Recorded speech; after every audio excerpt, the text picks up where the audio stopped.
ذوالفقار علی بھٹو نے سخت گیر موقف اختیار کیا اور کشمیر کو دو طرفہ اعلامیہ کا حصہ بنانے کا مطالبہ کیا، جبکہ بھارت کی طرف سے یہ اصرار کیا جاتا رہا کہ مقبوضہ کشمیر سے ان گوریلا کمانڈوز کو بھی نکالا جائے جنہیں آپریشن جبرالٹر کے دوران اتارا گیا تھا۔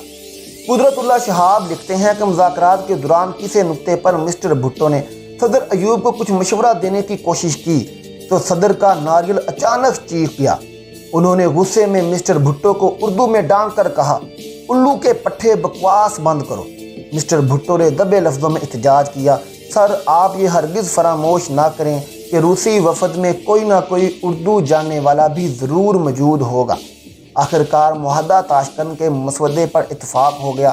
لکھا گیا، prime minister of India and president of Pakistan agree that all personnel of the two countries shall be ودرا۔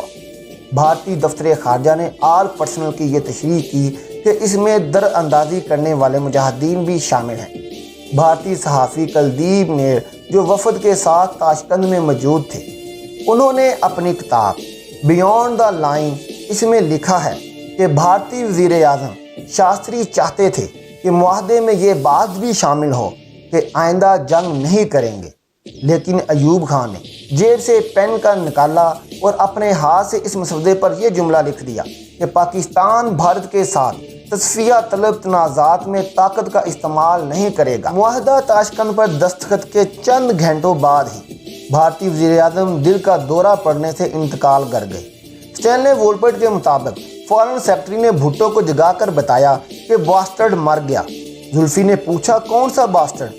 Bhutto کے پوچھنے کا مطلب یہ تھا کہ کون مرا، لال بہادر شاستری یا پھر ایوب خان؟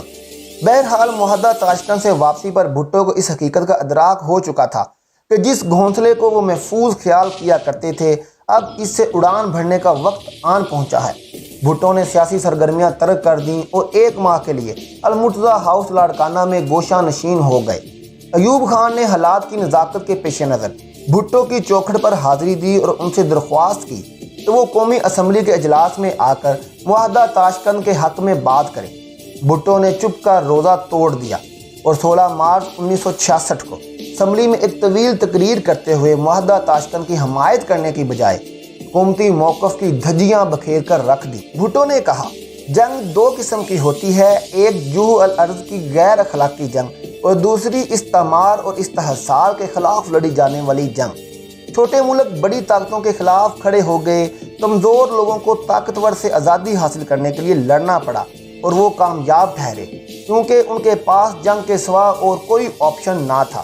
صرف جنگ ہی وہ واحد راستہ ہے، تو آپ کبھی ناکام نہیں ہو سکتے، چاہے آپ کتنی ہی بڑی طاقت کے خلاف نبرد آزما کیوں نہ ہوں۔ پھر جموں اینڈ کشمیر کے لوگوں کی تحریک مزاحمت کیسے ناکام ہو سکتی ہے؟ بھٹو 1 گھنٹہ گرجتے اور برستے رہے، پھر انہوں نے معاہدہ تاشکند کا مسودہ پڑھنا شروع کیا۔ The prime minister of India and the president of Pakistan, یہ الفاظ انہوں نے چبا چبا کر کئی بار دہرائے۔ 3 دن بعد بھٹو سے مسلم لیگ کے سیکرٹری جنرل کا عہدہ بھی واپس لے لیا گیا اور پھر جون کے وسط میں کابینہ سے بھی نکال دیا گیا۔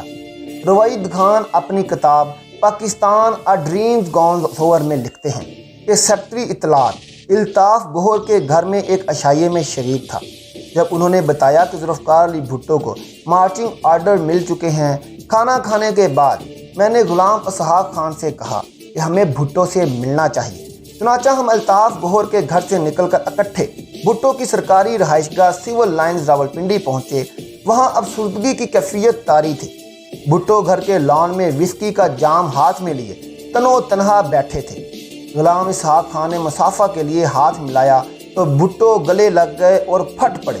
پھر انہوں نے مجھے گلے لگایا اور کہا، ایوب نے میرے ساتھ جو سلوک کیا ایسے تو کوئی اپنے اردلی کے ساتھ بھی نہیں کرتا۔ غلام اسحاق خان نے ان کی ڈھارس بندائی اور پیشگوئی کے انداز میں کہا، آپ ابھی جوان ہیں، آپ کے سامنے مستقبل کھڑا ہے۔ اسٹینلے وولپرٹ کے مطابق بھٹو اور ایوب خان کے مابین ایک خاموش مفاہمت ہوئی جس کے تحت بھٹو کو نکالے جانے کی رسوائی سے بچانے کے لیے یہ موقف اختیار کیا گیا کہ وہ اپنا علاج کروانے کی غرض سے بیرون ملک جا رہے ہیں، اور اس کے بدلے میں ایوب خان نے بھٹو سے یہ وعدہ لیا کہ وہ خاموش رہیں گے اور علالت کے باعث لی گئی رخصت کے دوران سیاسی تقریریں نہیں کریں گے۔ بھٹو 22 جون 1966 کی رات ذریعہ ٹرین راولپنڈی سے لاہور روانہ ہوئے تو ان کے وہم و گمان میں بھی نہیں تھا کہ لوگ اپنے قائد کی ایک جھلک دیکھنے کو بے تاب ہوں گے۔ یوں محسوس ہوتا تھا جیسے پورا لاہور ان کا استقبال کرنے کے لیے امڑ آیا ہو۔ ریلوے اسٹیشن پر تل دھرنے کی جگہ نہ تھی۔ فضا جیے بھٹو کے نعروں سے گونج رہی تھی۔ لوگ چاہتے تھے کہ وہ اپنے شعلہ بیانی سے ان کے جوش و ولولے کو دو آتشا کریں، مگر بھٹو اپنے چاہنے والوں کو دیکھ کر ہاتھ ہلاتے رہے اور کچھ کہنے سے گریز کیا۔ بھٹو کہتے تھے کہ اگر اس روز وہ اپنا وعدہ توڑ کر زبان کھول دیتے تو پورے لاہور میں آگ لگ جاتی۔